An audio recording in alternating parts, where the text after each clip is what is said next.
Get dressed with me for Met Gala! Yes! For my outfit, this is my outfit. Siguro iniisip ninyo, bakit nakababad sa tubig? Ganito talaga to sa Jato, 20 years na tong nakababad. Ganito yung itsura niya. Like, napaka-detailed talaga niya, te.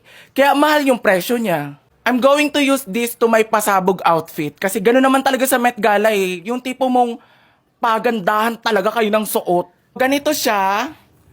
Like, pwede mo siyang itaas, pwede mo siyang ibaba. Pero napaka-detailed talaga, te.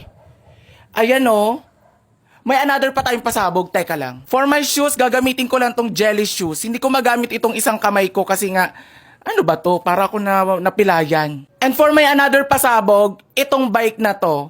Itong bike na to, ganito lang to pero luxury to. Okay, go. Like ganito siya oh. I mean, napaka-detailed talaga niya, te. Kung pasabugan lang, kailangan mas pasabog din tayo, te. And for my last outfit, itong helmet na to. Para at least kahit papano, safety first. Ito na siya. Ito na mismo yung susuotin ko, te. Like ganyan, oh.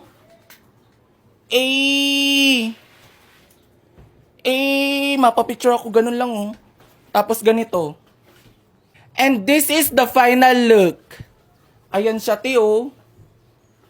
Te, detailed talaga yan, te. Like, pak. Pak. Ayan, te, oh. Tapos pipicturean nila ako, te. As in. Ganyan, oh. Ganyan, oh. Yes, ang ganda. Ito pati, oh. Like, ganyan ako mag-pose, oh.